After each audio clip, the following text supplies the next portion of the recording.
Yeah, I have a question for you immediately. Like, I'm interested to hear why do you think that in both our support groups there are more women?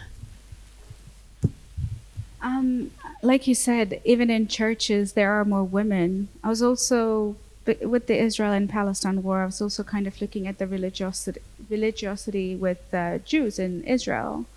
And it was most likely that there are more women who go to the synagogue as well. And I think it has to do with the gender-based roles as well, where women have been restricted to free thought, to their own autonomy. So they tend to follow and hold on to God even more. But then with stats everywhere on mental health, I feel that more women are likely to, women suffer more, and they're likely to seek out help more than men. But I thought it was quite interesting, and I'm completely fangirling you right now because I loved your talk, and thank you. thank you for doing it in English. I understood a lot of the words that you got stuck in, but because I've been in burnout myself from work, and I never related it to religious trauma. I feel like I was doing everything. I was doing a lot, and the charity. I have a full-time job. And then I support ex-Muslims outside of that with emergency cases. I didn't realize how much of a toll it was taking on myself. So I'd really like to join your support group as well if it's in English. But I have a question. You mentioned a lot about the feeling of loneliness, and you have different people from. Actually, let's start with the feeling of loneliness.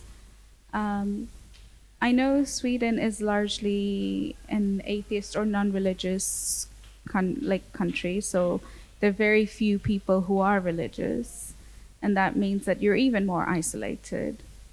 Do you feel that there is something particularly that would be distinct about being an atheist coming from a religious background? As compared to maybe other cultures where it's quite common to be religious?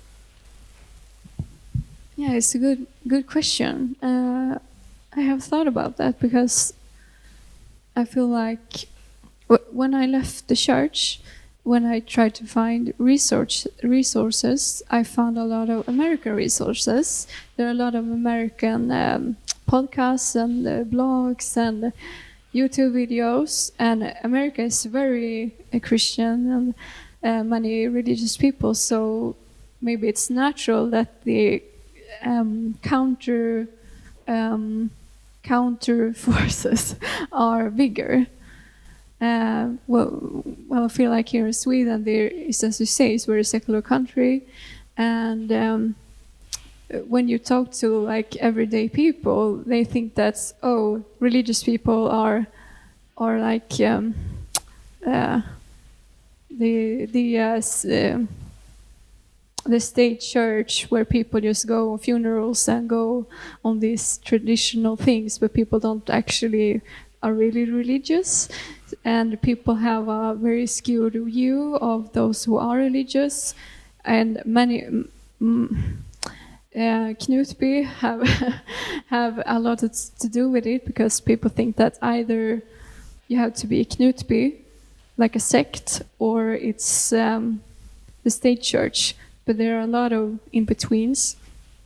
But I think it has a lot to do with that. There's so little help, and that there's so little knowledge, like in the healthcare industry or the psychologists, because the state don't see it as a problem, and also I think in Sweden there's a problem that people don't want to talk about these subjects at all. People don't want to offend anybody.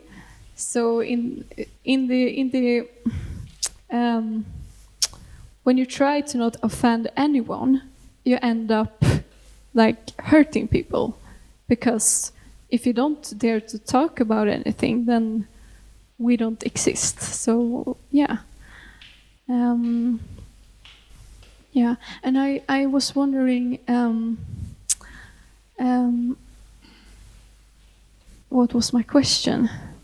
Yeah, I go back to women. I was wondering about the fact that many of the women in my support group have had relationships with men in power in church. Is that something that you see in ex-Muslim communities too, with women? I'm not entirely sure. Maybe, but when you mentioned about the abuse that happens from younger women to older men, usually from pastors, unfortunately for many ex-Muslims, especially from Arab states, maybe not limited to, it's not pastors, it's their uncles, it's their dads, it's the sexual assault that happened a lot younger, not even 17, this is 8 years old, 9 years old, or by their brothers. And the way it's resolved is, the mother has a chat with the brother and it's all forgotten. Nobody talks about it. Nobody mentions it. There's a sneaky uncle that will just, caress you and nobody's going to talk about it because it must be your fault. That, even as an 11-year-old, it must be your fault. You must have done something. And it ruins a lot of their relationships. A lot of trauma for women who then go on to have try to have healthy relationships, but end up in the same cycle of abuse and end up being with abusive men as well. And it's really hard to leave.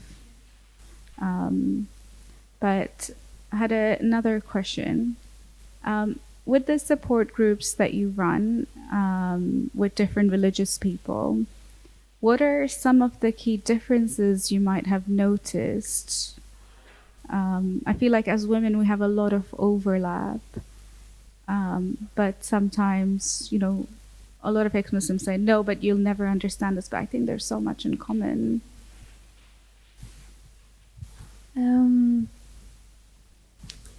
I think the differences are often very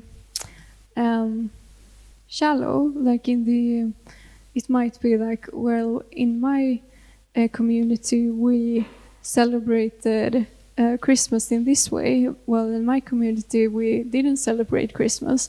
Or it might be we sang this type of songs, well, and in this community where we were forbidden to sing. Or it's like this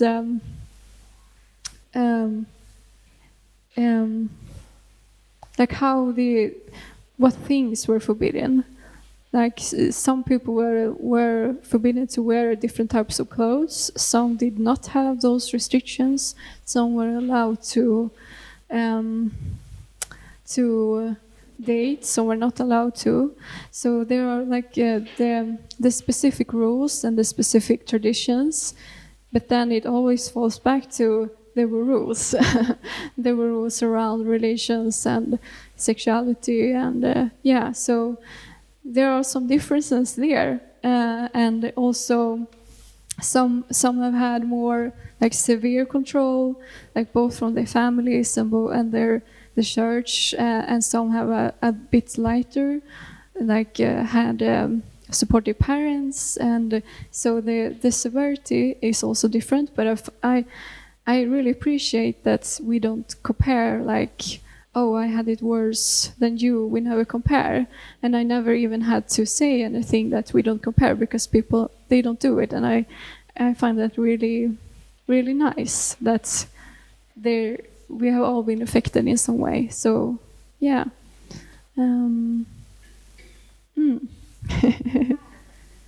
Yeah. I think when I talked about the differences of how women are affected with religious trauma, I think that quickly means that men are the oppressors in most cases. Like, it's quite normally interpreted.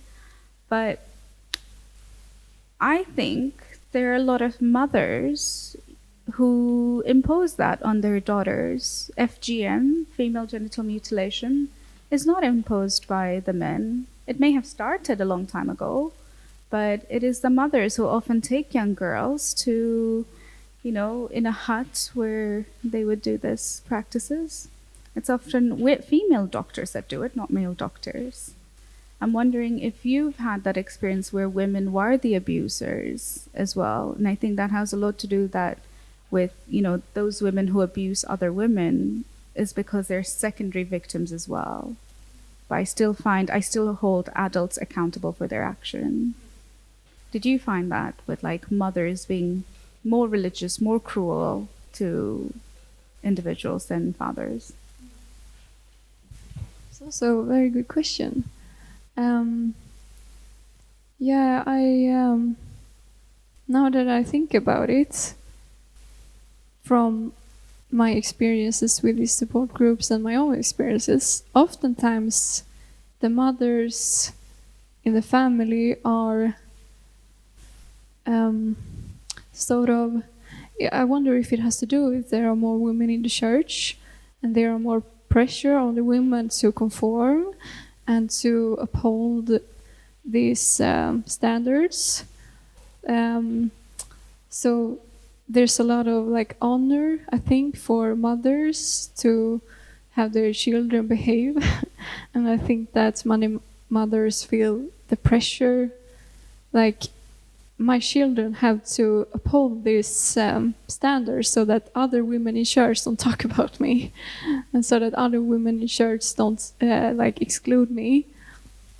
And because there's like this social hierarchy in church and other religious groups also probably, that women have to like navigate and to, because I have never experienced so much gossip as in church. It's crazy. It's like, did you hear that blah blah went to the movies? Like when my nanny was young, they were not allowed to go to the movies or like go out, and there was always like, oh, did you hear that? Oh, she wore that, and they talk so much. So I think that there's a different kind of pressure because they are not often pastors or ministers or in the elder like groups, so they have different powers and they have to hold on to the power that they have. I think it's a term like when you're oppressed, you often claim on to the small amount of power that you have, and you find others to oppress because you want to feel like you have some control. But I feel as you as well, that these are still grown women and they are responsible for what you do. You can be a victim and still be responsible for hurting others. Yeah. And I have a question for you. I was thinking about the... do I have time? Yeah. I was thinking about in the evangelical movement, there's so much focus on like the emotional aspect. Do you find that you or other ex-Muslims have trouble connecting to your feelings and navigating feelings of anger, or is that something that you can relate to? I think so. I hadn't really thought about it because, like you said, our minds tend to block out things that we don't want and then it comes back. I think there were things like, being happy, or like you shouldn't be celebrating when there's when it's a holy day that's been to be sad. Anger was always frowned upon. But I can't think of any other emotions like you said, like gossiping, but also enjoying gossip. But then it happens so many times. And jealousy. Jealousy is quite interesting because they say, do not be jealous, because they quote the story of Adam's son. And, in Arabic, it's Habil and Qabil, the brother killing the other brother because of jealousy. But then at the same time, you're raised in a way when you have multiple siblings that you're pitted against each other, right? Whoever pays more, oh my God, you're good. And I remember that for the longest time, I was always competing to be the best for my dad. I worked in a lot of big tech companies, and when I got my job at Google, and it was big, I told my dad, I'm like, hey, I got my job. And he's like, great. So when are you wearing the hijab again? And I was like, oh, you can't even. And I'm like, you can't even be happy for me. Like, this is sad. Or there's no affection shown towards your children if they don't conform to religion as well. And you miss that love. And it made me question a lot. Is there anything known as unconditional love? I don't think so. In all relationships, I don't think there is unconditional love. It's always based on condition, whether it's religion or whether it's how you treat your partner or when you're there for them as well. I don't have any questions on the top of my mind. Do you? Are you still afraid of hell? No. I think my journey of leaving was, I want to say, quite easy in the thought process. The first time I knew I didn't want to be a Muslim was when I posted up a Facebook post on supporting gay marriage of somebody in my community who lived in Canada. So my community is very tightly knit. There are people, maybe a few in Sweden, but a lot of them in the UK, Australia, Malaysia, India, Tanzania, Canada. And they're very tight knit that pretty much right now everybody in that community knows my name. But that means that when these couple were getting married in Canada, where it was legal, they received so much hate. And I put up a post saying, like, what is our moral compass based on that we can't accept people for who they are? Like, who gives you the right to care about what they do? The amount of hate I received was, and I went frantically reading the Quran, and I'm like, where does it say that you can disagree with Muslims and still be friends? Nothing. So I cried, and it wasn't God that I missed. It was mostly like, how did I not know this? Like, I should have known this, but how did I not know this? And when I left, I didn't care about hell. I didn't care about God. I think I was mostly in it for the community or like my parents' honor. Because I studied engineering, so everything to me is like, I can't pray to God if I'm not studying, so I need to study to do well in my exams. So it's so methodical that, when my niece passed away during my process of leaving, and, she was 3 years old, it wasn't about me seeing her in heaven. It was just like, how can a God exist? She was 3 years old, she drowned. And when people said, oh, she's in a better place, and I'm like, no, she's dead. There's no better place. And I'm happy that I got to live with her or see her grow. But at the same time, I'm not even into immortality. I want to gracefully accept that I will get old and I will die. And it's nothing. And I'm okay with that. What about you? Great answer. And I agree with you. I don't think that there is an afterlife. I think that there is no such thing as a soul. I think that's what I am is my brain. But I just find it interesting that it seems to be common that most for Muslims that it's more like the tradition, the family, the community. Correct me if I'm wrong. And for like evangelicals, it's more it's again the individualistic belief. Like you can be evangelical without even being in a church, for example. So I just find it interesting the differences. That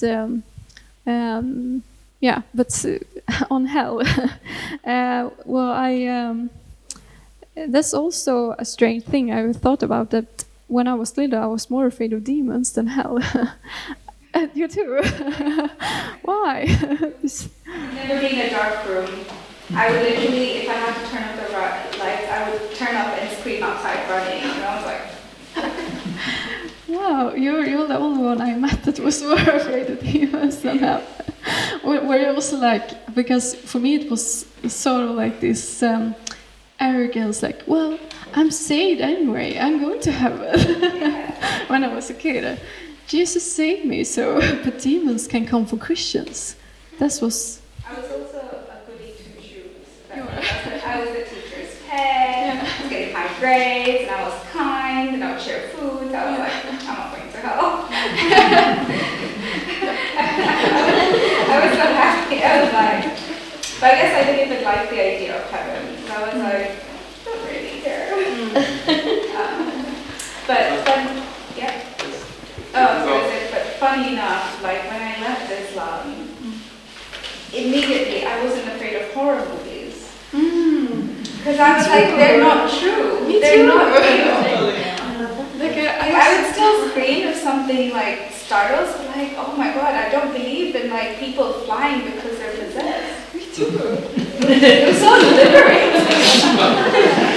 Like I remember seeing a horror movie about the demon. About the demon, and in the horror movie they said the name of the demon, and I didn't want to hear the name because I knew that I wouldn't stop thinking about the name of the demon. And I was like maybe 17, and every night I thought about the name of the demon. But also when I left, I'm like, that's just a word. There is no demon. It was so free. Yeah. Yeah. Ska vi se om vi har någon fråga från publiken? Ellis, kan du... Jo, jag har en kommentar och en fråga. Din första, I better take it in English, yes, your first question was about why there were more women seeking support. I wonder if there isn't a correlation with other things. Women are much more involved in social matters, in charities and so on. And even here in Sweden, the Gallup polls show that women vote much more to the left and men much more to the right. I think maybe it correlates with women's role in families and raising the children and so on. Yeah. And then my question is to Zara, you didn't tell us who your support group is. Is it an international group or is it just a Swedish-based group? Could you say something about that? So we don't do support groups because it's not safe for many. No, but what you're doing on the internet, what you yeah. show us. So it is global, and primarily people are from the Middle East, and our therapists are based in like Lebanon, UK, and the US. So they're online. Everybody's online.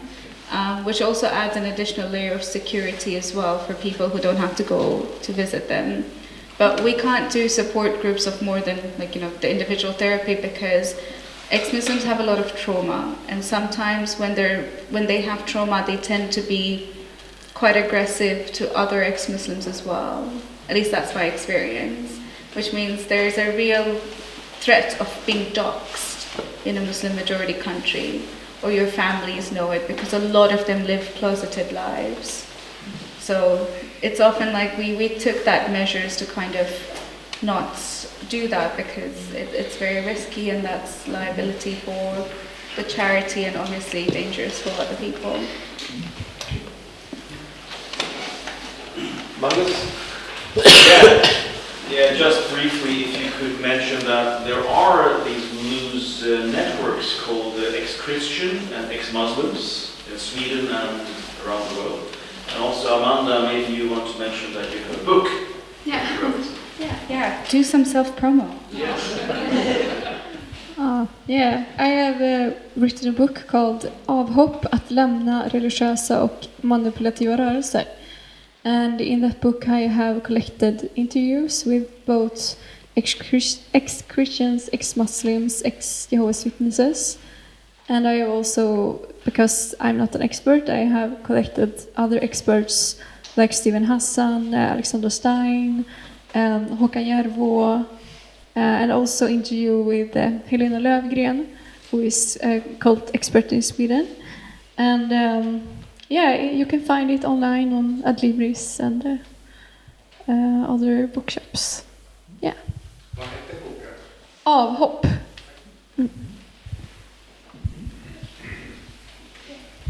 So my first question is to Zara. I would like to know why did you choose the name Faithless Hijabi for your organization? Because hijab is something so crucial and very important to Muslim society. So this is my first question to you. And my second question is for you both, because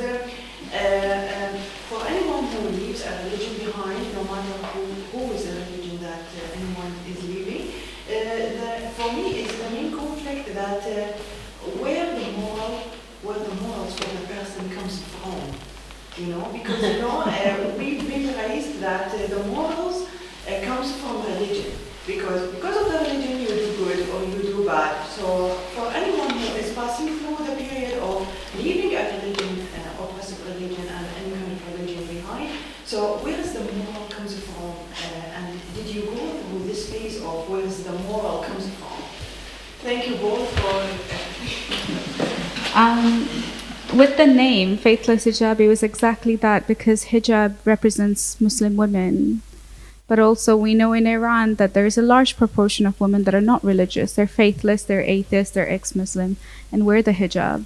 But we are an Australian-based organization, and if we wanted to be heard, if we wanted to be controversial, to be accepted, we wanted to put it out there that there are women like us. Like, it's being faithless, coming from a Muslim background as well.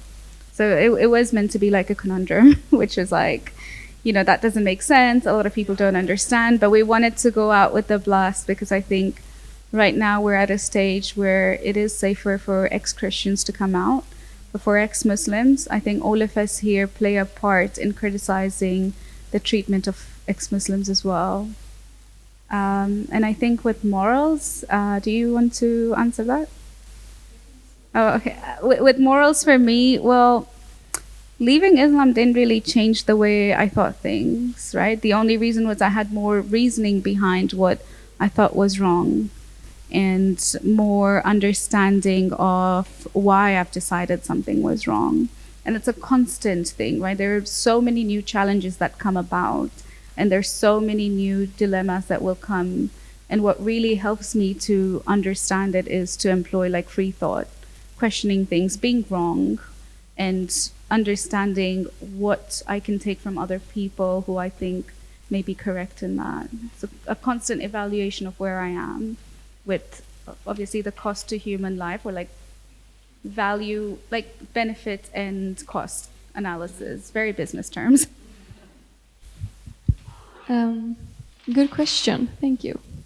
Well, I have struggled a lot with morals, because I have struggled a lot with philosophy, and also like, is there, because in religion they often talk about objective morals, and there is this belief that there's some sort of cosmic power that dictates what's right and wrong, and I have sort of come to terms that I don't think that there is objective morals, just as I don't think that there are objective, like, determining what is beautiful or what is funny or what is, it's in its nature it's subjective morality. But I think it's I don't want to claim this reasoning. It's a man called Matt Dillahunty, is an atheist in America, who said that even if morality is subjective, if you have a goal, then how to get to the goal can be objective. So he compared it to like a chess game. Like, there's not a God that says that, like, why do I even have to play this game? It's stupid. We can just throw all the pieces, like, we can just play whatever we want if there's no God. But if you together decide we want to play chess, we have a goal, we have these rules, then you can objectively say, like, okay, I can move this piece and that piece. And so even if there are no objective moral values, I think that if you have a goal, we can objectively find a way through science and critical thinking. And I also think it, as you, that's like a benefit for humanity. Yeah, my English is cracking up here.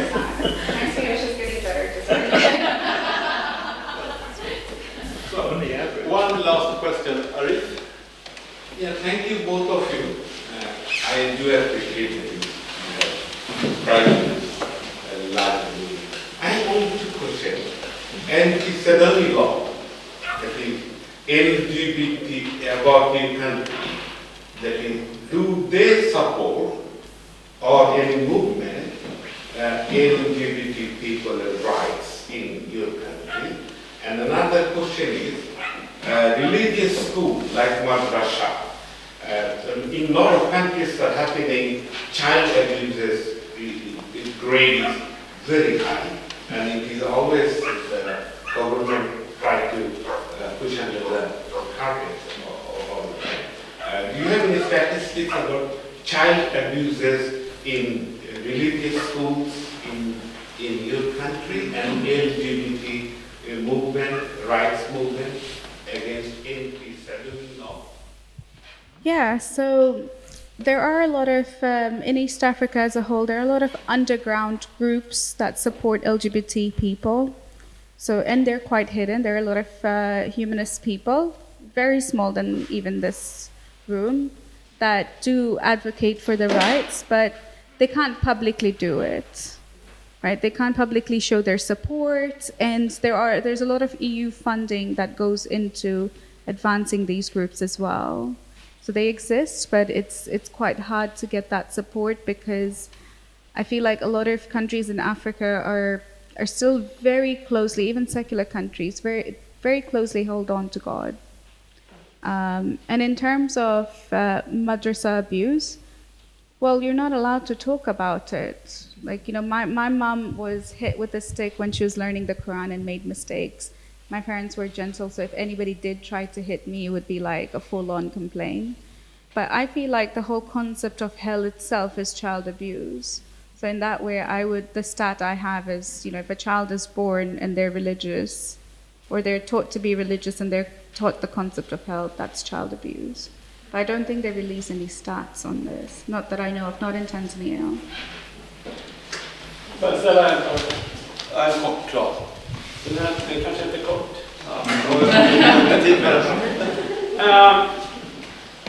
What triggered the doubt? And when starting the journey, are there a lot of obstacles?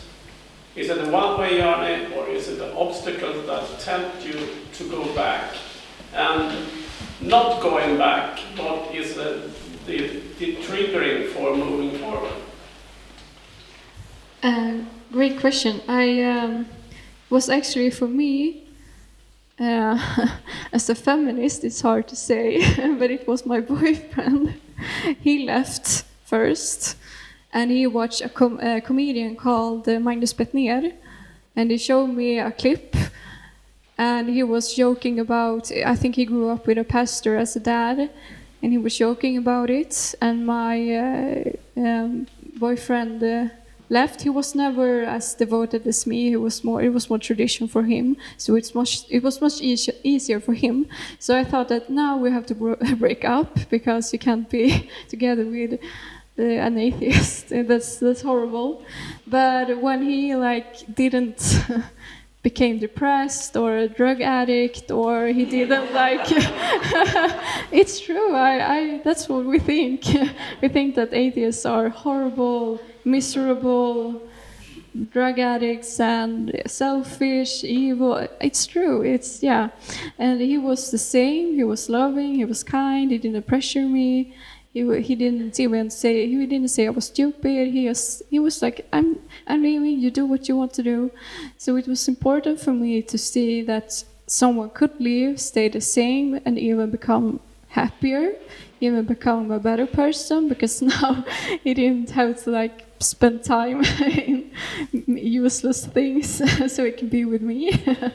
So I started to oh, you can actually leave, and God is not striking down on him. So yeah, and it was many things, like reading philosophy and a lot of history, because when you read history, you find that, what I experience, it's not unique, and what humanity is experiencing right now, it's not unique, and our religion is definitely not unique. There are so many gods that people have believed in, so many things, and because in church, we have the own truth, we are so enlightened, we are so advanced, and it's very arrogant. So I just became humbled by history. And it started to grow bit by bit. And as far as being tempted to go back, I would say that My accident sort of made me quite angry with church because they sort of left me like they didn't support me as I thought they would. So it was more like the social. I didn't want to go back because of social problems, because people in church are not as genuine as you might think. So I was more like, oh, maybe I should find another church, but then I never did. Yeah. I think for me, I was 14 and I questioned the idea of like, oh, why can't I see God? Like very innocent questions, and I brushed it away. But also I studied in engineering, and that meant that, you know, I was by definition a feminist because I was the only one of the few women in class. So when there were things like gender roles, I was like, yeah, but I'm not following that. This is not my Islam. It's like, no, this is not my Islam, so I'm going to create my own version. But then it was actually that incident of like me supporting the gay men and seeing people I grew up with really hating, and my dad calls me up and he's like, you have to delete that post. And I'm like, no. And he's like, do you think then being gay is correct? And I'm like, well, I'm not going to answer that question because we won't agree, but I'm not backing down from what I think is true, because that's not kindness. And then when I saw the attacks coming in and I read the Quran, like just like, where is that verse? And I couldn't find it. For 2 weeks I was broken, like something in my head broke. And after that, like I don't think I've once looked back. I think I'm quite proud and happy of my decision. I tried looking into Buddhism, maybe a bit of Christianity, but I couldn't feel that spiritual connection with a deity. And I realized that maybe I hadn't felt that for a very long time. And it was the idea of religion keeping me together. But, you know, it helped that I met, when I moved to Malaysia at 16, I met people who were gay, people from different races, a lot of white people, a lot of Iranians who were Zoroastrian. It was just so lovely to be able to be around so many people and not feel like, oh, you're going to hell, you're going to hell, you're going to hell. And yeah, no, I think education really, like reading books, really just does open your mind. But thank you so much for having us.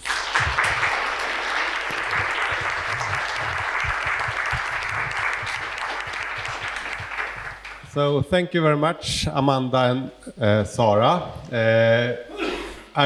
Before we leave, I can say that Amanda's work as working group are part of Humanisternas stödnätverk that we are on our website. And Zara's group, Faithless Hijabi, you are also a member organization of Humanists International as well, so we are common. And I have a gift for you. This is the Humanisternas Faithless or Godless ABC book. You don't need it, but maybe you can give it away to somebody that needs it more. Oh, it's in Swedish. It's just Swedish. For me to learn Swedish. Yes. So thank you very much once more.